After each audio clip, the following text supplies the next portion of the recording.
I'm Michael, your host, and today we're talking about those pesky little creatures that our animals get in contact with and sometimes even bring them into our house and we have to deal with them, and sometimes they even affect our lives. Today we're talking about fleas, worms, bugs, ticks, all those little, and even like I believe there's other little critters that we have to be aware of too, I believe. I have Nelda here and I have Dr. Christina. Welcome, Dr. Christina. How are you today? Oh, good evening. Yeah, very good. Thank you. How are you guys? Good. It's so cute. I always forget to say good evening to you. And I know that you're across the pond and I'm always like, oh yeah, evening. I love that you always say good evening. Good morning to you. I hope you've got a lovely day there. Yeah, it's actually really nice here in California too. Dr. Christina, I was introducing your book once again. Here we are in week 6, fleas, worms, bugs, and all these different little critters that we get with our pets. And we were just talking about that. When we were talking about fleas, that it is kind of a seasonal thing and that we're getting hit harder right now because of springtime. First, before we get going, I'd love for Nelva to introduce yourself and Dr. Christina. Hi there. My name is Nelva Bryant. I'm a veterinarian. Been a veterinarian for many, many years, probably about 28 years since I graduated from veterinary school. My area of expertise is more pet travel. Beautiful, Nelva. I can't wait to hear more about pet travel. Hello, Dr. Christina. Dr. Christina is this wonderful veterinarian that's in the UK. She's written this book that we've been breaking down every week called The New Pet Parent. And this week we're on week 6. And so I would love for you to say hello, Dr. Christina. My name is Christina. I'm Dr. Christina. I'm also a veterinarian and dermatologist, and I'm based in the UK. I'm the author of the New Pet Parent book, the reason that we're actually doing this room. And this book is called A New Pet Parent Book, a simple guide to help your dog thrive. And it's been written to help new pet parents to learn the best tools to help their dog live a happy life so they can make a lot of memories together as a family. So today we are talking about chapter number 6, which is about fleas and worms. We are here to go through the chapter and ask and obviously answer any questions that you have about this topic. I love this chapter just because it's one of those things about our pets that really get underneath our skin, let's say, especially this time of the year when we start to see more of the fleas out there and all that. Let's start off by saying, what is a flea, Dr. Christina? What do you classify as a flea? Where does a flea come from? Well, fleas are classified as parasites and they live in the environment. Obviously, that they don't. What they do is that they are parasites that they actually feed from the blood of various mammals, and dogs and cats are one of the final hosts. So what they do is that they complete a cycle that's got 4 phases, and the actually end of the cycle finishes in the dog. So the female flea basically jumps in the dog's coat whenever they've been out for a walk, or they're in your garden, or they've been in contact with another dog or another cat that they've got fleas. They jump in your dog's coat and they start kind of feeding from the blood in their skin. And eventually, when they are healthy and happy, they start laying eggs, and those eggs drop on your surfaces at home. And they will actually feed from all the dirt that the flea mom is actually produced. And they will keep going until eventually, when they are finished and they finish the development, that could be within about 5 to 10 days, they actually go into what we call a cocoon phase. So in this cocoon phase, they actually move forward to the next stage, which is what we call the pupa stage or juvenile flea. And then from there, they actually develop into the adult flea. So it's a little bit like the butterflies. They sit inside that cocoon and they remain there until the conditions around them are good enough for them to actually step out the cocoon. And these conditions are the right temperature, the basically vibration in the environment, which would suggest that a host could be around. And they just step out. And they actually try to find a host to start the whole process again. When you say they're a parasite, do they actually create like a cycle within themselves? So like let's say there's the mom that lays the egg and then it goes into the larva and then it becomes an adult, like you said. During that process, can an animal host many of those cycles at the same time? Well, basically, whenever the mom actually produces the eggs actually fall in the environment. So actually, the transformation occurs in the environment per se, and these cocoons will live actually in the environment per se. I mean, there are some intermediate hosts. So if we go in a little bit more in detail into the cycle, it can be quite complicated without having a picture to explain it. So this is a very, very simple way to explain it. But realistically, they don't necessarily follow the whole cycle in the animal. Basically, the adults are just remaining in the cow. They obviously produce the eggs fall in the environment, and that's how the whole cycle occurs until eventually they find the final host, which in this case it will be the cat and the dog. And then obviously they start the whole cycle again. Nelva, we're talking about fleas, and you mentioned that you're in travel all the time. Are there certain regulations about people having certain certificates, or a dog's supposed to be clean of fleas? When you travel internationally, and definitely, I'll just tell you, coming into the United States, it's not a requirement for a pet to have be treated for fleas or any other external or internal parasites. There's no requirements for that coming in to enter the U.S.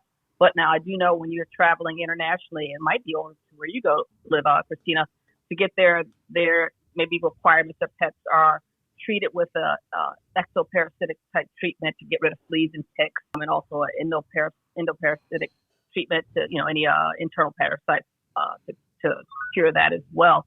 But within travel internationally, yeah, that is a big deal, especially like I said, European countries. I definitely know Australia and other countries will have that as a requirement. Interesting. Yeah, I would think, because I guess like in travel, the mom could be dropping eggs inside the airplane and all that, and it just becomes a big mess if they're not, Interesting. I mean, it's interesting you bring it up. I mean, when you're traveling by cargo, they're inside their crates, so they're confined in their spots. But you would think, though, that is something to consider for, say, if you have your service animal in cabin, to make sure that it's treated with something, to control fleas and ticks, because of that potential of flea eggs dropping off in the environment, getting the carpet, and hey, you can miss, it's not, you can't see it, you got to vacuum it, of course, to get up, but if you don't see it, you don't really see it's a problem, and who knows, it could be the right environment for the eggs to hatch and latch on to the next warm body it sees and starts trying to start the cycle again and bite a person. They're not going to decide, oh, I just want to bite an animal. I mean, fleas bite people too. But that's a good thought right there for in cabin. Yeah, it's just, I know I had an aunt that was older, and she always had bringing these stray cats and into her house all the time. And I never, as a kid growing up, I was always like, oh, we have to go to Aunt Jane's house, because I just knew the moment I stepped in there, I was being attacked by fleas. And I just seemed like it was like a haven for, the larva, the eggs. And it just like was this vicious cycle that she could never get rid of. When we're talking about fleas, Dr. Christina, are there different types of fleas, or are they pretty much just one type of flea? Well, you've got the universal cat flea, which basically loves dogs too. So basically, when most people say, oh, no, my dog has got dog fleas, they're actually not dog fleas, they're cat fleas. And they are very resilient, and they are very adaptable, and they just love living in both hosts. You've got as well rabbit fleas. You don't see them very often. So realistically, that's the most common ones that we're trying to find in pets. So many different types. How do we get rid of them? Because my aunt could never get rid of them. I just remember whenever I'd go to my aunt's house, I'd always leave the house and I'd have all these bites on my legs and all that. Are they dangerous when they bite us as a human? Are they dangerous when they bite the dog and cat? Or is it just more of an irritation, like an allergy type of thing? Well, fleas can actually cause various diseases. I mean, in terms of what they can transmit, fleas can transmit tapeworms. So you tend to find that if your dog has got fleas, most likely, and your cat has got fleas, most likely they're going to be infected by tapeworms, because fleas do carry tapeworms per se. But generally speaking, one of the things that we tend to find with fleas, and depending of obviously what the animal is suffering from, there are some dogs and cats particularly that are suffering from something that we call flea allergy dermatitis, which in other words means that they're allergic to the fleas, but not to the amount of fleas. They're actually allergic to the flea saliva. So they only need to have one flea to bite them for the saliva of the flea to cause the allergic reaction. And these dogs and these cats actually do suffer quite horribly whenever they are, whenever they suffer from this condition, for the simple reason that the whole skin really gets so desperately itchy that they just don't know what to do with themselves, and they start causing what we call self-trauma. They start either really leaking themselves really, violently to try to relieve some of that pruritus. And whenever you've got dogs as well, and cats, they actually nibble their back. It's something that we call miliary dermatitis, and it's this kind of crusting appearance that you tend to find in the dorsal lumbar area and the back of their body. And with dogs, it's pretty much the same. Sometimes it's so bad that they literally make themselves bald because they just don't know what to do with themselves. So from that very same reason, it's not necessarily just important that we have to look after the fact that, we don't want fleas in the environment, that they could actually bite humans as well. With people, obviously, I'm not a doctor, so I can't really comment that much on the topic. But like it happens with many insects, some people are very sensitive to flea bites, some others are not. And obviously, for those people that they are very sensitive to flea bites, they actually really can get a lot of issues with their skin and then lots of little wounds because, again, they're also very itchy whenever they get a flea bite, and they automatically will scratch ourselves whenever we feel that there is a degree of itchiness in that area. And obviously that could cause problems because it can lead to skin pyoderma, skin infections, etc., etc. So fleas are not necessarily as nasty as ticks, but realistically they can cause some trouble as well. And if you don't mind, Christina, we're going to add the other thing that fleas, a lot of folks don't understand what fleas do, is the fact that within grooming themselves, the dog or cat will ingest the flea. And I probably need a chart and table to show it better, but I always explain it basically as the eggs of tapeworms, or a cycle of the tapeworm is inside the flea. If they ingest the flea, then the cycle is basically they ingest the flea, and then now they have tapeworms. So if you notice your dog or cat having something that looks like either rice or cucumber seeds or sesame seeds around the rear area or the tail where you see it on their stool, is very likely they have tapeworms. And you wonder, how did they get it? It's because you have fleas. So if you don't control the fleas, you treat the animal for tapeworms, and then you have to make sure they're treated for fleas as well. Thank you, Nelva. And that's very important, particularly with cats, because cats actually will lick themselves whole until they find the flea and eat it. So thanks for bringing that up, because I didn't explain that, and it's absolutely wonderful. With fleas, are some animals, is it kind of like an allergic reaction that triggers that itching for some animals, and some animals don't have that, and so they could actually be hosting fleas and you may not even know that they're hosting fleas? I think they do itch, but they don't go crazy with it. Because whenever you find that, and this happened to me so many times, and I'm sure to you as well, Nelva, that you've got a patient that comes to see you, and then you actually look through their coat, and then you might find the odd flea, one or two, and those dogs are fine. And most of the time, the owners didn't even realize that they had fleas because they are not really fussed about it. It's only whenever they've got loads of them, when they actually start feeling that, obviously, that there's a little bit of tingling in the skin, and potentially, obviously, feeling as well that they are getting bit everywhere. And then as such, obviously, they start scratching. But it's not something that it really will drive them crazy. It's all those animals, sadly, that they suffer from flea allergy dermatitis. What they get two fleas, and then they just go absolutely mental with it. They are the ones that they really suffer the worst. So when we're talking about fighting off the fleas for our animals, I know that there's collars, there's topical products, prescription products. Is there one that's better than the other in any situation? I think they obviously the veterinary prescription products, they have been formulated in such a way that obviously will kill the fleas, and they will kill most of them. They are what we call double products, and they will actually kill some ticks as well, and some worms, if not all of them. The advantage, they are obviously made of drugs, so they are the latest developed drugs, and as such, the most effective ones. Like with anything, they're classified as drugs. So a lot of studies have actually been done in order to check for the safety. Otherwise, these drugs wouldn't be approved by the FDA or the VMD here in the UK to actually be released in the market. And they are very, very effective. So they're the ones as veterinarians we always advise, and especially myself as a dermatologist, because fleas are such a huge issue for my patients, I normally tend to just advise you've got a dog that is allergic.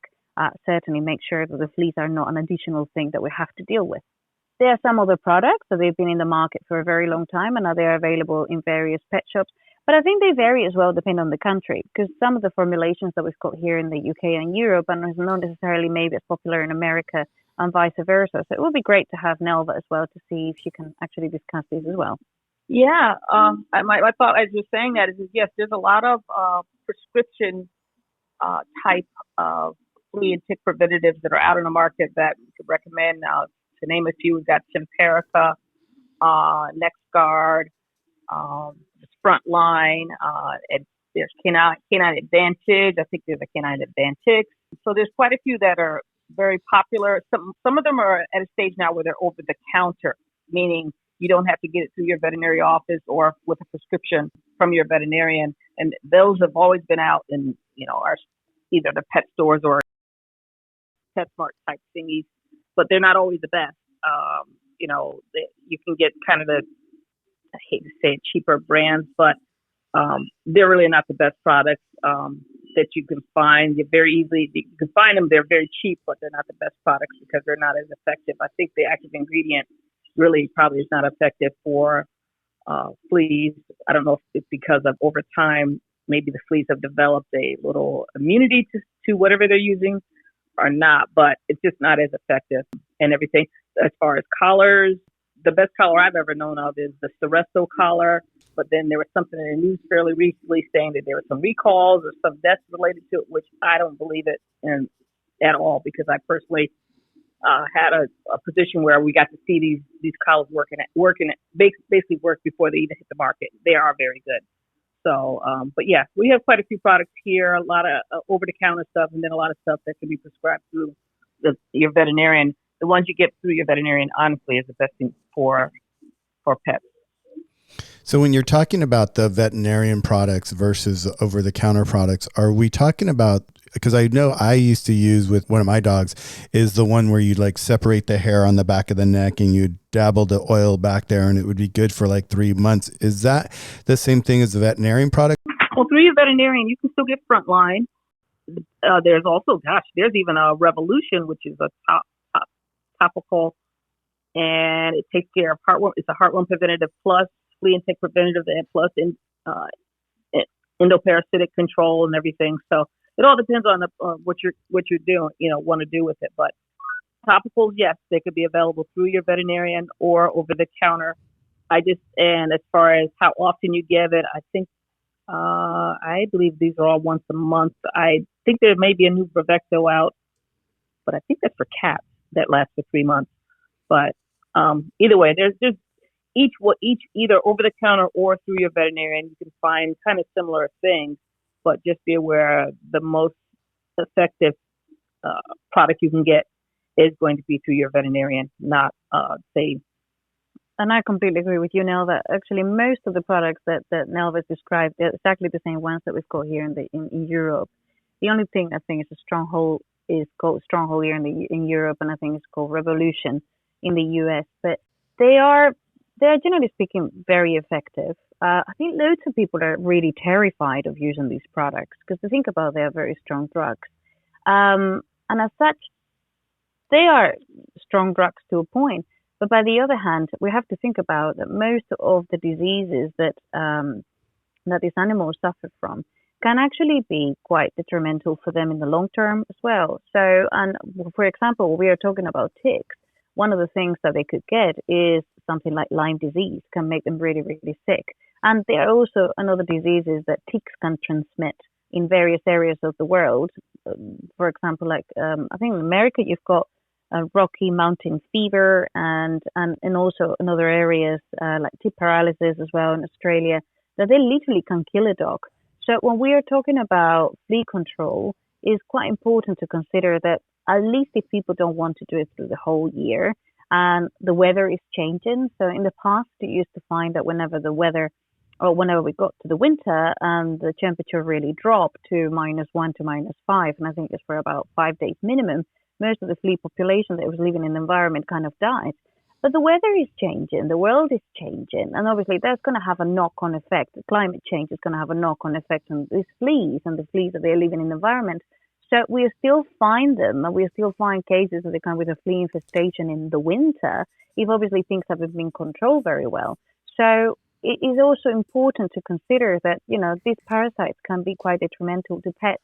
And at least if you're not going to treat it through the winter, because it's less likely that your pet is going to have it, or in particular your dog, it's very, very important that at the highest season, and normally tends to happen from the beginning of the spring to the late autumn, we are actually very hot in actually treating our pets because, as we said, it causes them a lot of problems. Well, you mentioned, they're really strong. Is there a natural or a holistic approach to flea control? I think there are various products that they are marketed that they repel fleas, and most of them are essential oils. Sometimes you've got as well flea shampoos that they contain tea tree oil.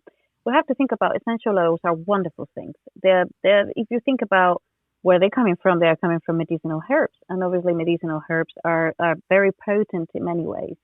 The problem that we have is that if we were to use these particular products, they can be effective, but we have to think about that how long they're going to be effective for is debatable. And unless you're very much on top of it all the time, there is a very strong possibility that your dog or your cat can get infestated again. On top of that, we have to think about essential oils where they're very diluted, can be safe for dogs, but cats and essential oils are completely a no-go. We have to be very, very careful because even if we are talking about hydrosols, they can be toxic for cats. So particularly when we are talking about skin, in dermatology books, you actually have reference as one of the diseases to look out for, basically chemical burns caused by essential oils being topically applied to cats. So we have to be very, very careful with that. Is there something you treat your lawn with to help treat and kill the potential flea eggs or flea larvae? I think so. I believe, I might be completely wrong with what I'm going to say next. I think I've heard somewhere that you can actually sprinkle in the dog's coat and the cat's coat. Again, it might be effective, but when we are talking about, proper flea control, not necessarily just in the animal, but in the environment, whenever we are talking about a control that we can control, in particular when we are talking about dogs and cats that they suffer from skin disease that it could be caused by tooth bugs, relying on this more kind of holistic and natural approach could have these drawbacks. So I can understand why people would decide to do it. And the only thing I would advise is I think we have to consider this on an individual basis and assess the patient per se. And realistically, they want to approach it this way. They really need to be very aware that obviously the efficacy of these products can be limited. And certainly if their dog or their cat suffers from, for example, we talked about flea allergy dermatitis, I certainly would advise as a dermatologist that, a veterinary prescription flea control should be applied just to avoid that this poor dog or cat actually can't get any more problems that having the allergies already. Well said, Dr. Christina. We've been talking about fleas, critters, and worms and bugs and things. But I think you are right about whether a family is going to go traditional or holistic. Either way, they really have to know their dog and their animal and what's going to be best for their animal. And if they are going to do the holistic, from what I understand, it's a very slow process. It takes time, diligence, and tenacity. Well, I would like to go ahead and close our conversation today by thanking Dr. Christina and Dr. Nelva for joining us today in Chapter 6, Fleas, Worms, and Other Bugs. Ooh, what are we going to do next? Well, stay tuned for Part B. And if you've enjoyed listening to us today, be sure to hit the like button. And by hitting the subscribe button, you could become one of our family members. Come join the pack. Thanks. I'm Michael, and I'm out.